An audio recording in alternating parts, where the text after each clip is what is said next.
As we're shifting from the foundation of resonance within marketing, now let's dive into building meaningful relationships over quick wins. There's a reason long-term relationships are more valuable than one-time conversions. A transactional approach to marketing within your business focuses on short-term.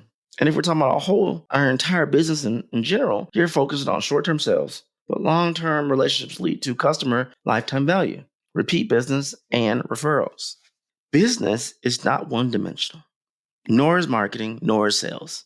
It is three-dimensional. It is four-dimensional. It is infinitely dimensional. There's too many depths. We're playing multi-level chess at the same time. I need you to know I exist while simultaneously conditioning you to trust me, while providing content and insights and education, entertainment, and value that excites you enough to engage, prompting you to maybe consider my offerings, maybe activate you to share and be an advocate, and be open to consistently coming around when I'm sharing new things. If I only approach this person to be a buyer and focused all my energy on them converting, 80% of people are not in line to buy in the immediacy of the moment they discover who you are. I'm going to say that again. 80% of potential buyers are not ready to buy from you when they discover who you are, what you do, why you exist, who you help, and your results. So if the odds are like that, and we only have a one-dimensional board where it's conditioned for if you're a buyer-only pathway, we're losing before we started because we didn't set up the whole environment to focus on building a relationship first.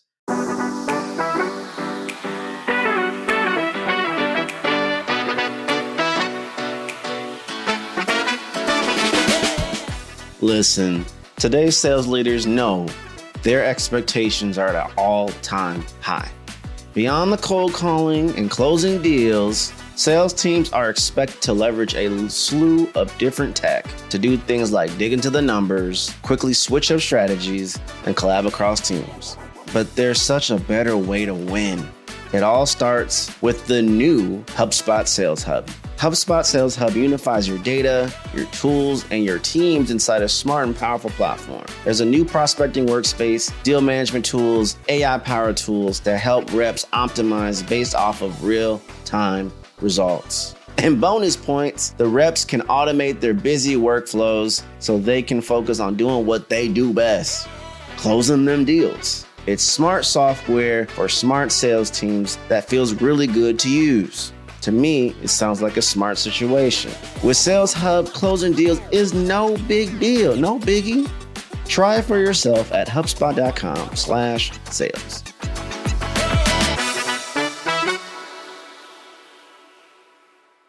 Choose your own adventure. How can we help you? We should be friends. Here's what we do. Here's why. And let them guide themselves on the journey of the value points that matters to them. Right now, you might just be very entertaining, but eventually you might be the very business or product or service or creator or advocate that person needs to elevate their brand. Do not lead with buyer-only mentality. We want to build long-term relationships. I've said this 1,000,001 times, from episode 2 all the way to now. Buyers, advocates, elevators, the relationship status of Bay. We need buyers, of course, but that's not the only thing we need. You can be an advocate and you can be an elevator. And within the buyer pool, the advocate pool, or the elevator pool, they may engage on social. They may subscribe to your email. They may listen to your podcast. They may watch your YouTube. They may come to your events. They may share other people about your content. They may refer new business to you. And maybe, just maybe, eventually be a buyer of yours, a repeatable buyer of yours, and even helping you convert more sales at an alarming rate with less friction and times. But that comes from building a non-transactional situation. What's up, digital world? You're listening to the I Digress audio experience with Joy Sandidge. Social media, marketing, storytelling, business, culture, and more. Coming to you in 3, 2, 1. Brands that focus on long-term relationships cultivate loyalty that sustain their business even in highly competitive markets. I literally know people who choose products that are not as good as other products, but they have an emotional relationship to that product and it gets the job done. and they enjoy it and they like it. Maybe at times the price goes up. They stay loyal. Maybe it doesn't have as many service offerings or features as this thing over here. They still stay loyal. Now I'm good. I have this relationship with this brand. This is good for me. I'm going to continue to use this. Now, isn't that powerful? Imagine you got 10 new competitors coming into your marketplace and your audience chooses you not because you're the cheapest, not because you have the most features, not because you're the sexiest, but because you're you. They have a relationship with you, they trust you, and they choose to stay with you regardless of who shows up looking bigger, bolder, smarter, more techie, more futuristic. I'm good. That's powerful. That's the type of marketing we want. That's the thing though. The thing with that type of marketing is that most times, especially in the startup world or high growth situations, we don't know how to measure that. We know lifetime value matters, but we need to make sure our Q4 looks good from the jump. We need to have so many wins a week, but that's the problem. We're trying to make marketing be a sales enabling engine directed by sales initiatives and timelines, which is not realistic in the marketing world. Now, marketing and sales can play very nice together. Believe it or not, I've seen it happen. It does exist, but I digress. But you have to have the context to understand how to do marketing in a high growth environment that does contribute to growth and sales, but doesn't dismiss the viability of each person individually and the value they can bring in the long term. That's the key.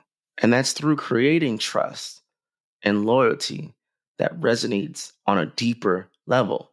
Trust is built when we deliver consistent value, demonstrating transparency and engaging authentically with your audience. I've talked about trust currency. I've written about trust currency. I've done keynotes about trust currency.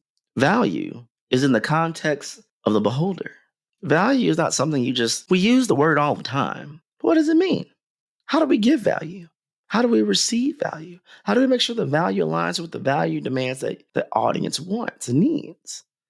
Listening, active listening to be more specific, and to make sure that we have the right context and how to conceptualize what they want, when they want, how they want it, why they want it, and when.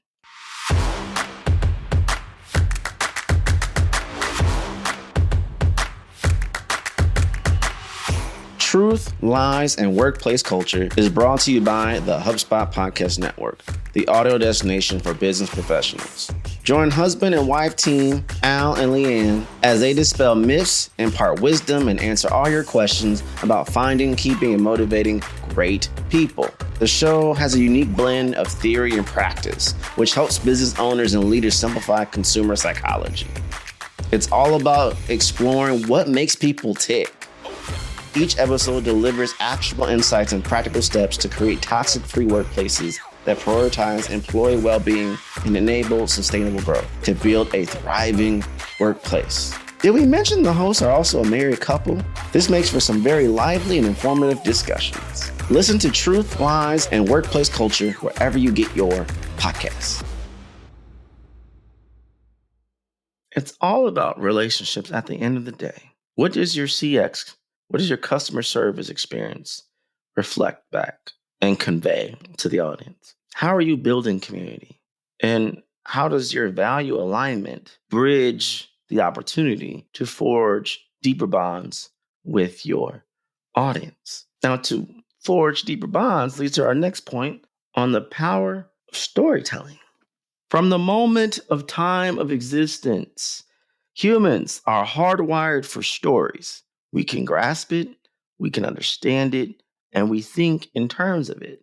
Believe it or not, stories make complex ideas easier to understand, to digest, and helps people relate to a brand on a more personal level. Oh, wow. So this means Troy talking about analogies and visualizations are actually really good and not a waste of time? Glory. It's about time my skill sets come in handy. A compelling brand story gives your audience something to believe in.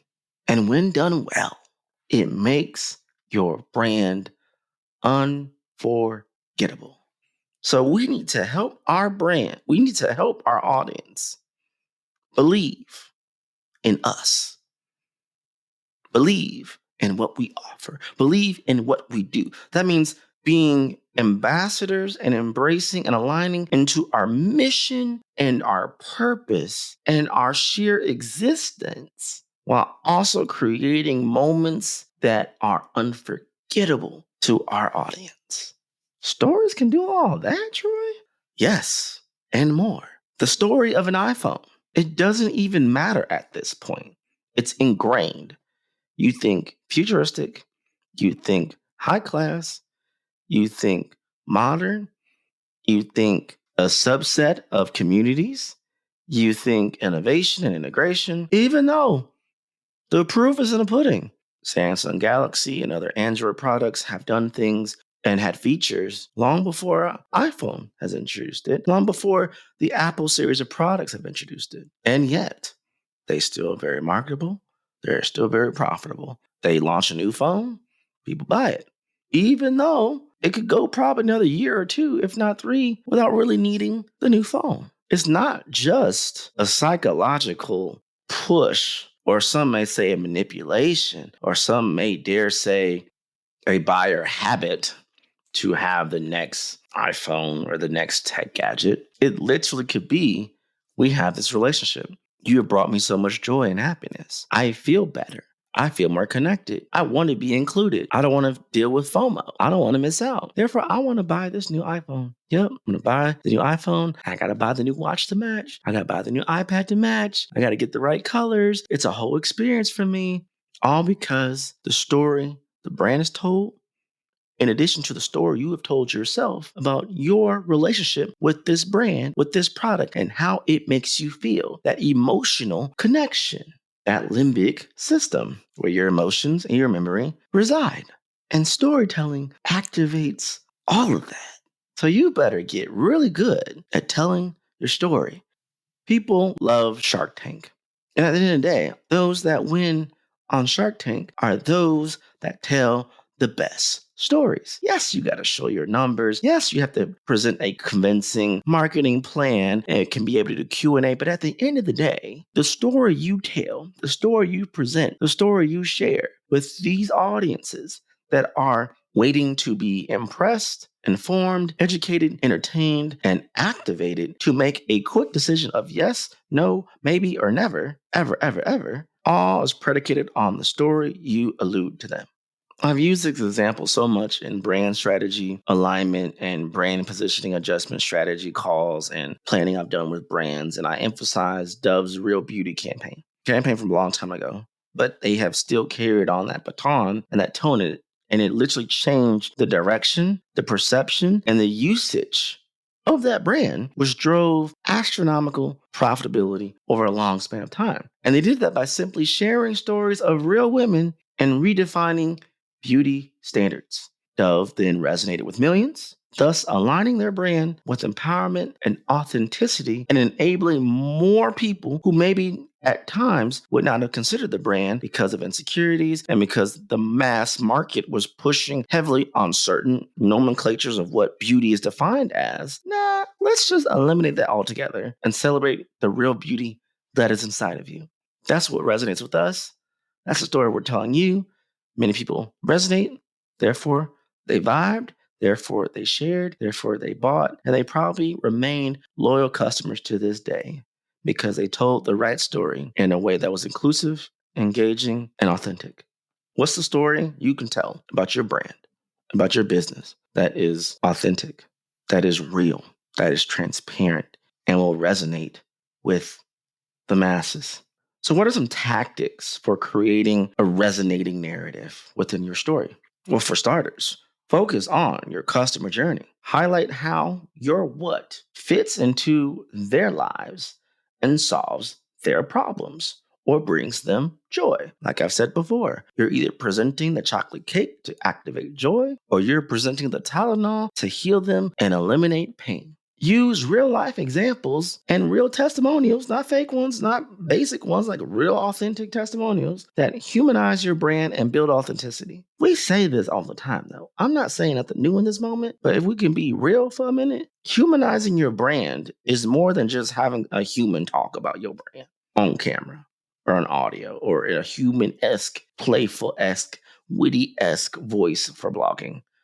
Website copy, you get my point. Humanizing your brand is taking what it is that you do, who you are, why you exist, and flattening it down to the bare bones, and then building it back up in a conceptualized story that would resonate very well with humans who are trying to find this thing to help them. Have you designed your brand into a story built for human consumption that would drive intrigue, interest, and activation? This is why I tell people all the time, the right copy matters. The right messaging and the tone matters. It's not just enough of knowing what the industry projects value of this product or service or deliverable is. It's understanding the human psyche, understanding human behavior, understanding how this thing will be consumed, how it will be perceived, what is the perception, and where does this all align to drive the right stories. Not making noise, making music, but making music that resonates with the type of genres that people want to hear, that people want to buy from, that people want to stay with, stay loyal to. It's a lot. And people fail because we're not creating stories that connect with people. If it's not connecting with people, they won't become customers. We're trying to emulate stories that match the same tone of top leaders and creators who are in a different atmosphere than you, who are selling a different product than you, who already has a preconceived, established network and audiences when you don't. They've been in the game long enough where they can say anything and probably get a buy or two. You're not at that level yet, nor should you probably want to be. I want to be authentically me and sell things that matter, not just do anything and hope it sticks. Long-term value is the key. Storytelling is going to enable that value. Now, here's the hard part. We went from resonating, we went from focusing on human connection, we talked about storytelling, and all of that leads to targeting emotion over attention. Now, I don't know about you, but saying that from a very basic, without context mind of a sales mind and or a marketing mind may sound like this is sacrilegious. Like, wait, what? How do I target emotion over attention? I want the maximum amount of attention. Okay, bet. Go viral. There's like an 85% chance that once you go viral, you're probably going to reap nothing from it. You're going to have a massive explosion of views, shares, comments. Your website might go down for a hot second, and then you come up for air, and you might not get what you think you're going to get. You might have a ton of new followers, and only 0.0001% of those new followers are actually going to buy or even care a hoot of what you actually do. You probably followed a trend, did something embarrassing, something entertaining, right time, right moment, right day. It got shared, created a meme, whatever the case might be, blew up, and then nothing. We want to evoke the right emotions. Evoking the right emotions matters more than just gaining attention. Emotionally charged content is more memorable and shareable because we want people to share on their own merit because it hit their heartstrings. It made a heart print. And now I want to share that same emotion and create that heart print with somebody else. Not reacting because this is embarrassing. Oh my God. I'm activating this because it matters to me. And I know all the key people is going to matter to them, which means I'm bringing in high quality people to the table constantly because my content was emotionally charged. And it's going to be memorable. So they're not going to forget it 24 hours from now. It taps into the core of human behavior, influencing decisions and perceptions. And that's a wrap. We hope you enjoyed this episode of I Digress. What was your takeaway? Care to share your thoughts and tag Troy on social media? You can find him on all platforms at Find Troy. Don't forget to like, subscribe, and leave a review or comment for this episode from wherever you're listening. Looking for a marketing strategist to build the structure, strategies, and systems you need to get the success you want and the ROI you desire in your business? Book a discovery call to talk with Troy at findtroy.com. And as Troy's philosophy goes, imagination is the engine, content is the fuel, social media is the highway, marketing is the roadmap, sales is the destination, culture is the GPS. Thanks for listening.